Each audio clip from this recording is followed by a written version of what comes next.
Did 9to5Mac prove me right on the Mac Pro? Bluetooth registrations point to new Macs, and blood glucose monitoring on Apple Watch leaps forward. 9to5Mac have identified Compute Module 13,1 and 13,3 in the iOS 16.4 beta code and Xcode 16.4.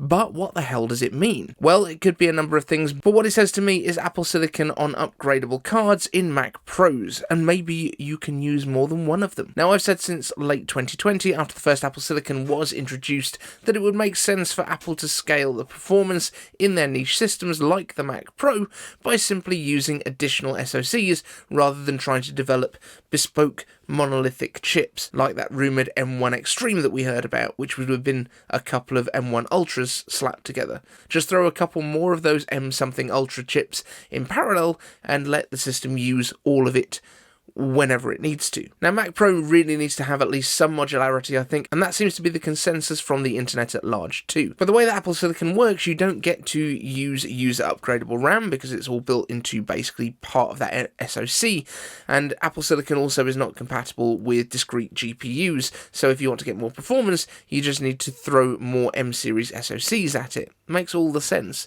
You just need to make a logic board that is basically an Infinity Fabric interface between the different cards and then deliver power and I/O to them. The cards themselves can then even have their own cooling, and that's going to make life a lot easier when you're talking about that level of performance. So, is this definitely what those compute modules are? We don't really know.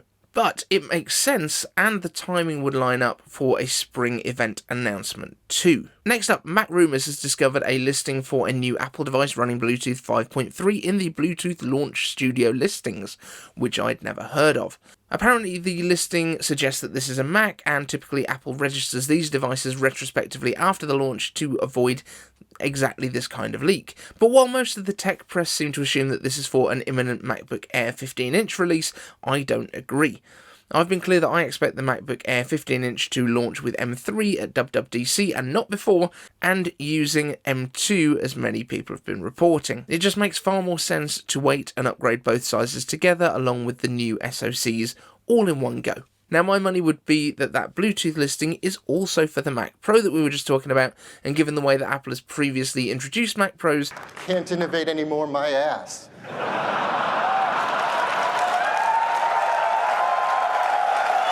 like the 2013 trash can, for example, it could well be being registered early because they're giving it to some third parties ahead of the introduction under an NDA in order to get testimonials for that announcement. Now, the 2013 version was being used by Pixar disguised in a huge filing cabinet so they could talk about how awesome it was in the keynote, so perhaps the same is happening here. And that might be why, even though it's not on sale yet, it's already had to be registered because it's going to end users. Next up, Apple's watch teams have made progress on non-invasive glucose monitoring tech, hitting major milestones according to Bloomberg's Mark Gurman. By all accounts, this has been developed under Apple's exploratory design group using a healthcare startup as a cover for their work.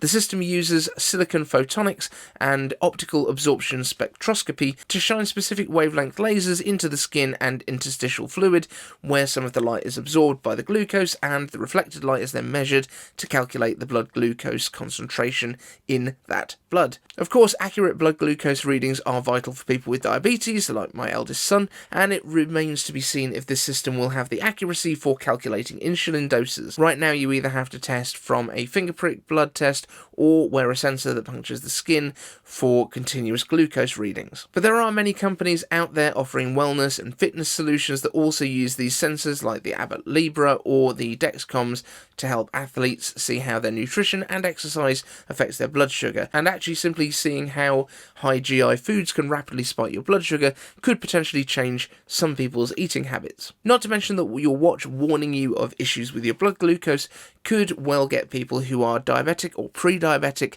getting treated a lot sooner rather than in more of an emergency scenario. Next up, we've got your questions from iCave Answers in the comments on hardware subscriptions, Siri GPT, Apple TV, and the 15-inch MacBook something. But first, a message from our partner, Mint Mobile. Regardless of what purchase you have your eye on next, basics like a new MacBook, a HomePod, or something something more opulent, like food, we all know that prices are rising. That's why I've partnered with Mint Mobile for this video to help save you money, thanks to that guy from those movies, Ryan Reynolds, because he owns it. Hey there, it's Ryan Reynolds, owner of Mint Mobile. Enticing, right? You can switch to Mint Mobile today and get premium wireless for as low as $15 a month without sacrificing your coverage, your speed, or your data, because they're built on America's largest 5G network, keeping costs low by selling directly online without retail stores or salespeople. They just get me. Switching is super easy, and with a digital eSIM, and all of the iPhones since the XS have supported eSIMs, you can sign up and activate right now on your phone from the comfort of your home. No standing around, and you can keep your current device and phone number. And if you need a physical SIM, Mint Mobile will ship you one free of charge. All Mint Mobile plans include unlimited nationwide talk and text, plus lightning fast 5G and free mobile hotspot. Mint Mobile will show you how much data you use each month and recommend the right plan to save you money, or check out their modern family plan. Super affordable and starting at just 2 lines. Use my link, mintmobile.com/iCaveDave in the description, and you'll get premium wireless starting at just $15 a month. Stop paying more than you need to on your wireless bill and start saving with my partner, Ryan Mint Mobile. Thanks to Mint Mobile for supporting the show. Our first question comes from Team Kinetix. iCave answers, tinfoil hats on for this one. Did Sam Cole rebrand his YouTube channel to match the name of his website because Apple are going to use the iUpdate branding for their iPhone hardware subscription service? No, I don't think so. I think Apple's basically given up on having I in the names of their products, especially for new products that they're introducing. The last one introduced with the I in the name, I think, was the iPad. I don't think anything's come out since then. There's been like a new product category with an I right there in the name, and that would have been what, 2010, somewhere around there, 2010. So I don't think they would call that. It's a very cool idea. But I think with what Sam's been doing is he wants to move it more into a news organisation thing on multiple platforms rather than being iUpdate on his channel and then Apple Track and a bit of everything else, a bit of Sam Cole. So yeah, it all makes sense. But no, I don't think that's what Apple's going to call their hardware subscription service.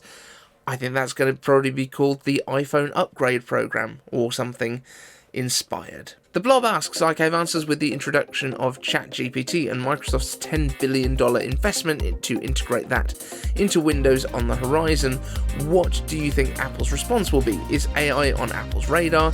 I haven't seen anything compelling as of yet. AI is definitely on Apple's radar. They actually hold an event much like WWDC earlier in the year, which is mainly for their internal teams so that they can sort of tell people what their roadmap is going to be for that sort of thing. But no, we haven't seen it so far. I think it's a great bit of technology that should be integrated into Siri. I think Siri needs to make a bit of a leap if it's going to keep up with what those other services can do. But that being said, Siri is also using a much different data set to Amazon and Google with their home assistants, because it doesn't share all of your data with everything and sell it to marketers. So I think there's a good reason Siri is the way she is. It just doesn't make her any more helpful. James Apple asks, why isn't there a white Apple TV instead of just one black colour we currently have had since the second generation Apple TV? Because we've got HomePod in black and white, but if you have a HomePod in white, it's hard to match it with a black Apple TV. I think it's because it's an Apple TV box and it doesn't really matter, my friend, because it's basically sort of designed to disappear into the rest of your things. Also, we used to have what looked like an Apple TV in white, but it was the Airport Express, and that's kind of how you differentiated them. I don't think too many people are worrying that they're not going to be able to coordinate their Apple TV with their HomePods. Maybe some are, but also most TVs have black surrounds, or, you know, at a push maybe silver. I think white is not really in vogue, and given the fuss that everyone made about having white surrounds on the iMacs, do you think Apple would dare? And Team Kinetix asks, iCave answers, 15-inch MacBook Air or 15-inch just MacBook? Or is Ross Young a little premature? Would a 15-inch MacBook be a premium product, close to the price of the 14-inch Pro, or would it be a budget product like the SE? Mac laptop pricing is super close right now. Is there room in the middle for a slightly spec'd up M2 Air and an entry-level 14-inch Pro? Now, my thoughts on the positioning for the 15-inch Air, which I think we're going to call it the Air for now. I think my thoughts on the positioning is that it will be an Air, so it would be $200 more expensive than the 13-inch Air, because that's what Apple does when you actually look at the pricing between the 14-inch and the 16-inch MacBook Pros. It's $200 assuming the same spec. Now, the 14-inch starts much cheaper because you can get it with a bin chip, but if you upgrade that bin chip to the full spec chip that you would get in the 16-inch, it's $300 more, so it's a $200 upgrade for the display. Let's just establish that. So I think it's going to be $11.99 for the starting MacBook Air, which does come with a bin chip. I think it's $12.99 if you want the non-binned chip, so it's a $100 upgrade for that, and then another $200. So we're talking $14.99 is almost certainly where I see it coming. I don't see that they would make a 15-inch Air, which I think we're assuming is also going to have the notch and all of those bits, as an SE type model. I think, if anything, the 12-inch that we've heard that might still be in the works maybe will come with either an older Mac chip or even a decently beefy A series chip. There's a potential for that. I think that might be a new budget option and maybe the one that schools take up. But I think the 15-inch is very much going to fall into that gap. So you're then going to have your $999 M1 MacBook Air, which might be replaced with the M2. Then you're going to get your $1199 base MacBook Air in 13-inch, and then a $1499 MacBook Air 15-inch, and then you go up to $2,000 once you get into your MacBook Pros. That seems like a good split, a nice spread across those price points. And I think it's going to replace the $12.99 MacBook Pro, that 13-inch one that has never really had a reason to exist, especially since the 14-inch arrived. That can just go now. Away with you. You've got the last of the touch bars and nobody wants you anymore. And bear in mind that 15-inch MacBook Air is going to have much better battery life, which is mainly the concern that people have with the regular MacBook Air, even though it's like 18 hours, which is bonkers anyway. So I think that's where it's going to sit. So thank you all for watching. Thanks to the Patreons for supporting this video and all the other videos, of course. And we will see you in the next one. Want the latest Apple news, leaks and rumours? Subscribe and ring the bell.